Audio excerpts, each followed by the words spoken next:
దేవుని పరదైసులో ఉన్న జీవవృక్ష ఫలములు భుజింపనిత్తును. తర్వాత రెండో మాట, అదే ప్రకటన గ్రంథము 2వ అధ్యాయము 11వ వచనం. సంఘములతో ఆత్మ చెప్పుచున్న మాట చెవిగలవాడు వినుగాక. జయించువాడు రెండవ మరణం వలన ఏ హానియు చెందడు. మూడో మాట, అదే ప్రకటన గ్రంథం 2వ అధ్యాయము 17వ వచనం. సంఘములతో ఆత్మ చెప్పుచున్న మాట చెవిగలవాడు వినుగాక. జయించువానికి పరదైసులో మరుగై ఉన్న మన్నాను భుజింపనిత్తును, మరియు అతనికి తెల్లరాతినిత్తును. ఆ రాతి మీద చెక్కబడిన ఒక క్రొత్త పేరుండును. పొందినవానికే గాని అది మరి ఎవనికి తెలియదు. తర్వాత ప్రకటన గ్రంథం 2వ అధ్యాయంలోనే ఇంకొక మాట చదువుతాము. అది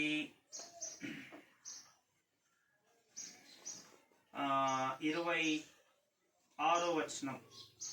నేను నా తండ్రి వలన అధికారం పొందినట్టు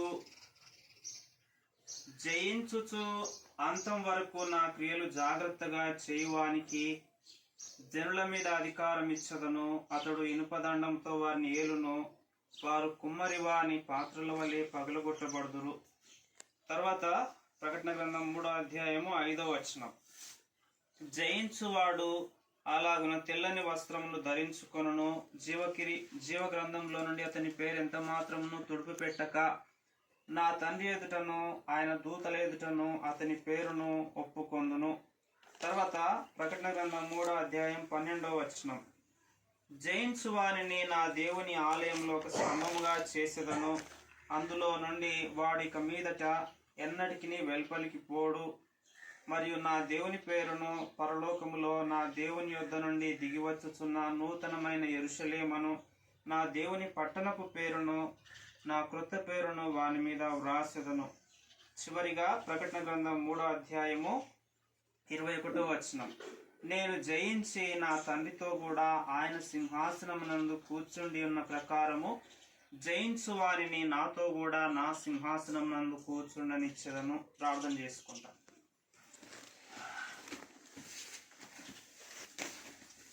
ప్రియమైన తండ్రి, మరోసారి మీ బల్ల యుద్ధకు మేము వస్తుండగా ఈ వాక్యము ద్వారా నేను మరి మమ్మల్ని మేము మరి సరి చేసుకొని, వాక్యము ద్వారా సరి చేసుకొని యోగ్యంగా బలలో పాల్గొందుటకు మమ్మల్ని సిద్ధపరచండి తండ్రి. నన్ను మీ స్వాధీనమందు ఉంచుకోనండి. నా నోటి మాటలు కాదు ప్రభా, ఏది అవసరమో ఆ మాటలు అనుగ్రహించండి. మరోసారి మీ శిల్వ రక్త ప్రోక్షణ ఇందుకు విశ్వాసంతో నన్ను నేను తెచ్చుకుంటూ నా ప్రభువైన యేసుక్రీస్తు వారి నామములో ప్రార్థించడి వేడుకుంటున్నాం తండ్రి, ఆమేన్. కూడా యేసుక్రీస్తు ప్రభు తన దాసుడైన యోహానుకు తెలియజేసిన మాటలు. తన దాసుడైన యోహాను పద్మాసు ద్వీపంలో పరవాసిగా ఉన్నాడు. మరి ఆయన పద్మాసు ద్వీపంలో నిస్సహాయమైన స్థితిలో ఉన్నాడు. దేవుని వాక్యము నిమిత్తము ఆయన 9వ వచనంలో రాయబడ్డది, 1:9. మీ సహోదరులను యేసును బట్టి కలుగు శ్రమలోను రాజ్యములోను సహనములోను పాలివాడనైన యోహానను నేను దేవుని వాక్యము నిమిత్తమును యేసును గూర్చిన సాక్ష్యము నిమిత్తమును పద్మాసు ద్వీపమున పరవాసినైతిని. యేసుక్రీస్తు ప్రభును బట్టి కలిగే శ్రమలో, తర్వాత దేవుని వాక్యాన్ని గురించి ఇచ్చిన సాక్ష్యాన్ని బట్టి మరి యోహాను పద్మాసు ద్వీపంలో పరవాసిగా ఉన్నాడు. అంటే యోహాను యేసుక్రీస్తు ప్రభుకు ఎంతో ప్రియమైన శిష్యుడు. ఇంత ప్రియమైన శిష్యుడు ఏ విధంగా ఎందుకు శ్రమపడుతా ఉన్నాడు? ఎందుకు ఆయన ఈ విధంగా లోకము చేత మరి శిక్షించబడి పద్మాసు ద్వీపంలో పరవాసిగా ఉన్నాడు? ఈ విషయాలన్నీ చెప్పుకుంటే చాలా బాగుంటాయి, కానీ ఇవన్నీ ఆలోచిస్తే అరే, యేసుక్రీస్తు ప్రభుకు ఇంత ప్రియమైన శిష్యుడిగా ఉంటే ఎందుకు ఇట్లా కలుగుతా ఉంది అని మనము ఆలోచిస్తే నిద్ర పట్టదు. కానీ యోహాను కూడా మరి అదే కలవరంలో ఆయన ఉన్నప్పుడు దేవుడు ఆయనకు ప్రత్యక్షమైనాడు. దేవుడు ఆయనకు ప్రత్యక్షమై మరి ఆయన నూతనమైన విధానంలో తాను యోహానుకు ప్రత్యక్షపరుచుకున్నప్పుడు, దేవుని యొక్క మహిమను చూసినప్పుడు ఇక యోహాను ఆయన ధైర్యం తెచ్చుకున్నాడు. ఆయన మరి అదే సమయంలో యోహాను వలె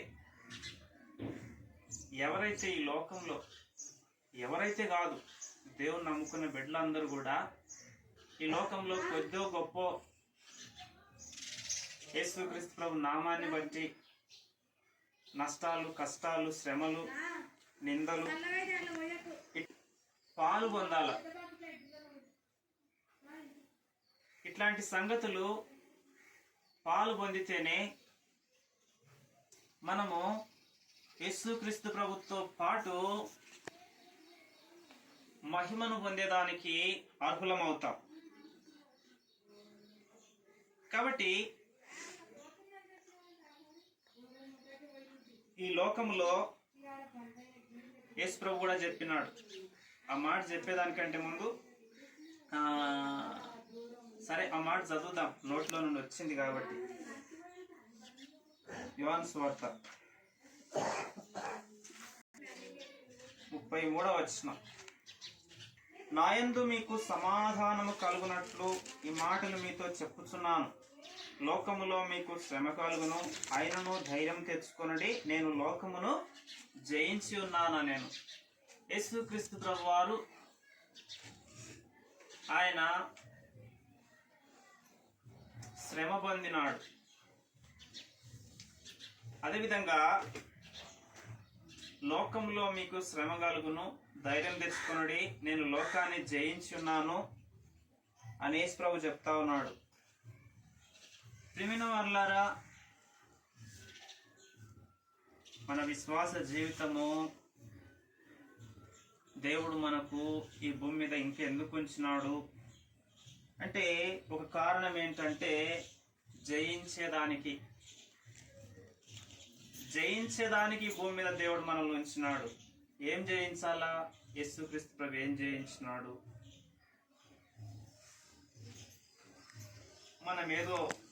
మనం ఊహించుకునేదో శత్రువులని అనుకోవద్దు,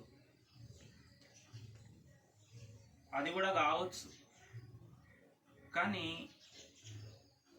యేసుక్రీస్తు ప్రభు ఏం జయించినాడు అంటే చాలా విషయాలను ఎన్నోసార్లు మనం చూసుకున్నాం. అవన్నీ ఇప్పుడు నేను జ్ఞాపకం చేయను.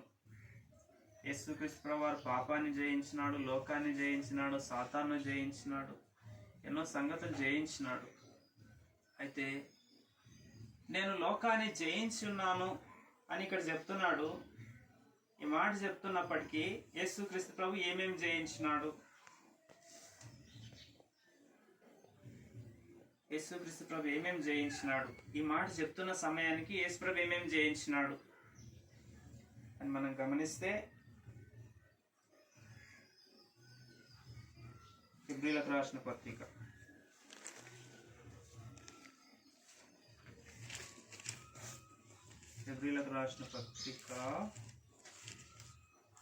15వ వచనం. మన ప్రధాన యాజకుడు మన బలహీనతల యందు మనతో సహానుభవం లేనివాడు కాడు గాని సమస్త విషయములలోనూ మన వలెనే శోధింపబడినను ఆయన పాపము లేనివాడుగా ఉండెను. చాలు. యేసుక్రీస్తు ప్రభువారు మన వలెనే శోధింపబడ్డాడు. మన వలెనే అంటే మనం ఏ విధంగా శోధించబడతాము? మనం పాపం చేసేదానికి మరి మనకు రకరకాల శోధనలు వస్తాయి. శరీర సంబంధమైన శోధనలు వస్తాయి. కొన్నిసార్లు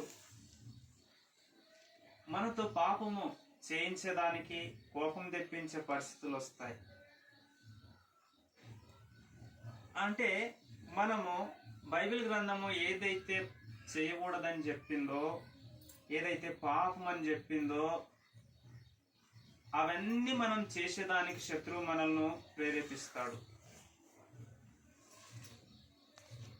అబద్ధం ఆడకూడదని చెప్తే చిన్న చిన్న విషయాలకు అబద్ధం ఆడేటట్టు శోధనలు వస్తాయి మనకు. అట్లా దేవుని వాక్యం ఏదైతే చెప్తుందో చెప్పేదానికి విరుద్ధంగా చేసేటట్లు శోధనలు మనకు వస్తాయి.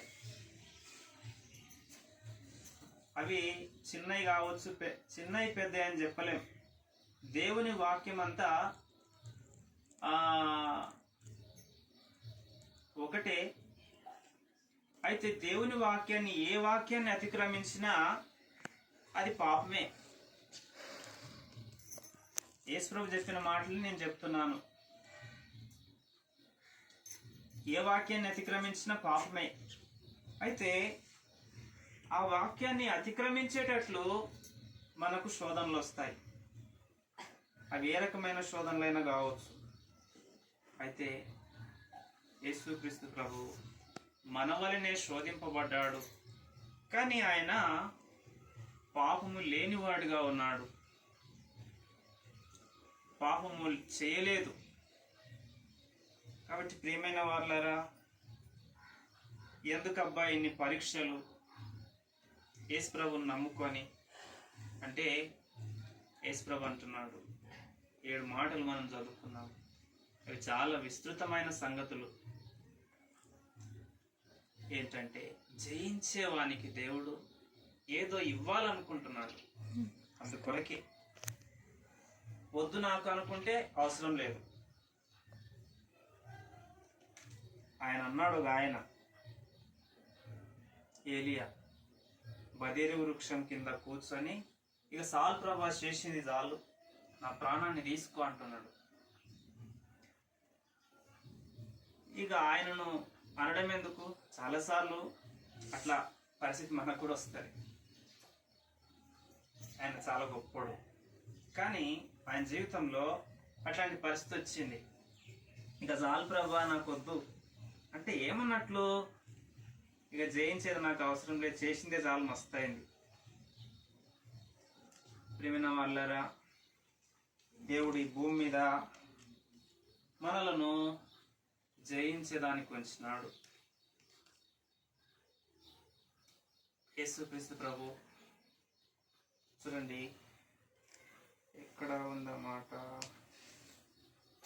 పేతురు రాసిన మొదటి పత్రిక 22. ఆయన పాపము చేయలేదు,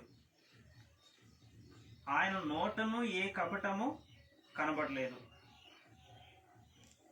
ఇంకో చోట ఉంటది, ఆయన నోటి మాట ద్వారానైనను అతిక్రమించలేదంట. ప్రియమైన వాళ్ళారా, యేసు ప్రభుకి ఎంత సహనం కోల్పోయేటట్లు చేసినారు, ఎంత విసుగు పుట్టించినారు, కానీ నోటి మాట ద్వారా కూడా అతిక్రమించలేదంట. ప్రియమైన వాళ్ళారా, ఇక మనం అంత సాధ్యమవుతుందా మనకంటే? అంత కాకపోవచ్చు, కానీ దేవుడు మనకు జయించేదానికి ఇస్తున్న పరిస్థితులను మనం జయించగలుగుతూ ఉన్నామా? మనం ఓడిపోతూ ఉన్నామా? మనము జ్ఞాపకం చేసుకున్నాను. దేవుని వాక్యానికి భిన్నంగా మనం ప్రవర్తిస్తూ ఉన్నామంటే మనం ఓడిపోతా ఉన్నాం. దేవుడు మనకిచ్చిన మరి ఆధిక్యత కోల్పోతా ఉన్నాం. కాబట్టి ఈ ఉదయకాలము మనము దేవుడు జయించడానికి మన ముందు పెట్టిన పరిస్థితులను మనం ఏ రకంగా చూస్తూ ఉన్నాం?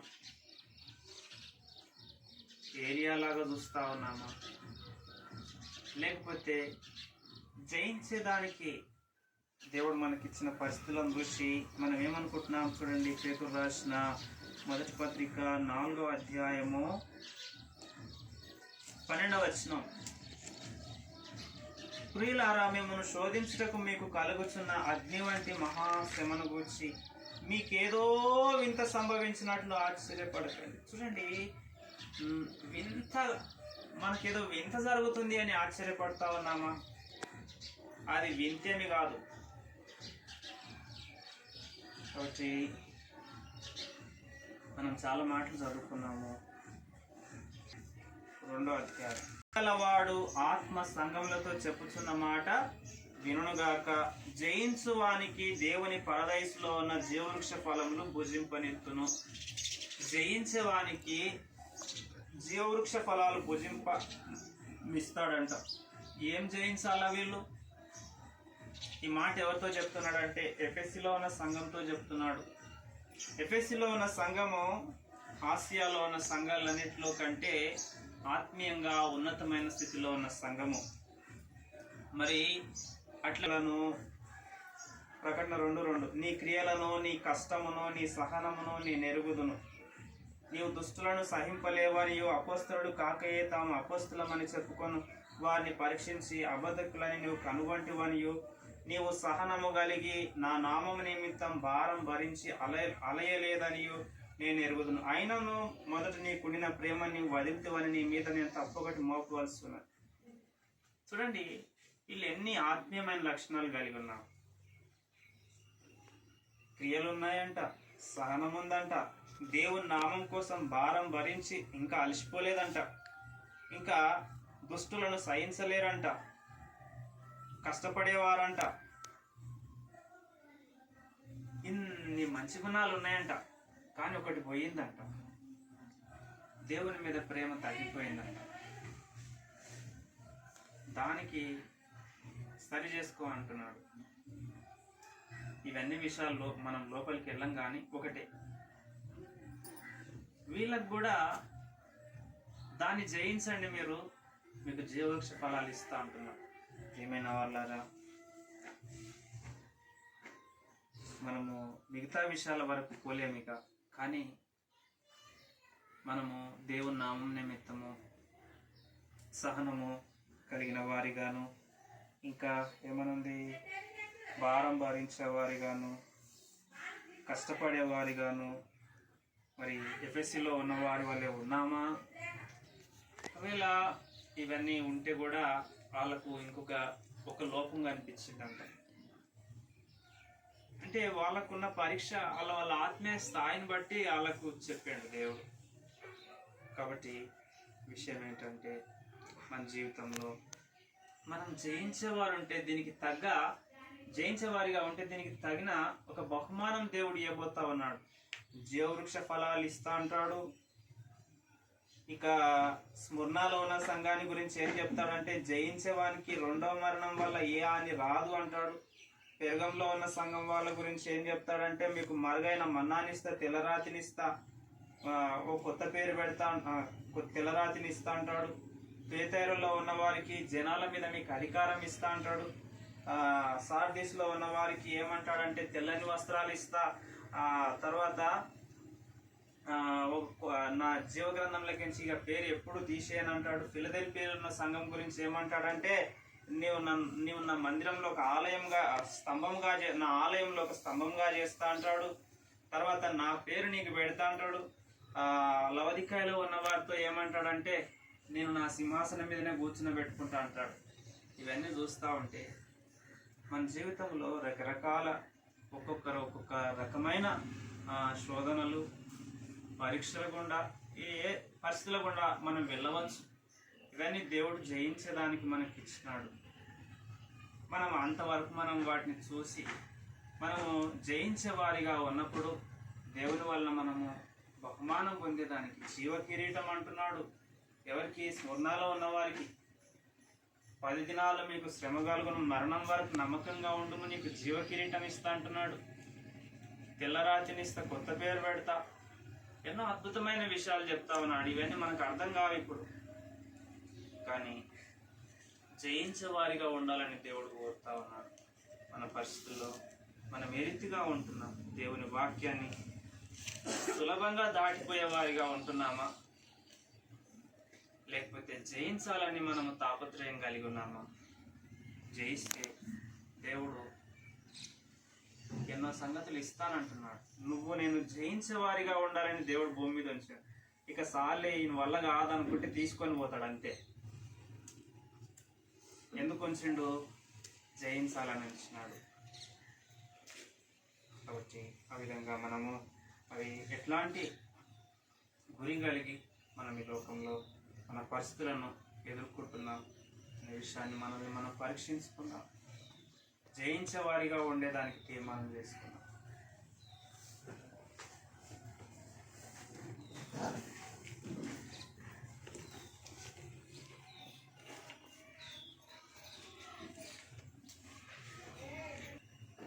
నన్ను నేను పరీక్షించుకున్నప్పుడు నేను ఉన్నతమైన తీర్పుతో పిలిచినారు.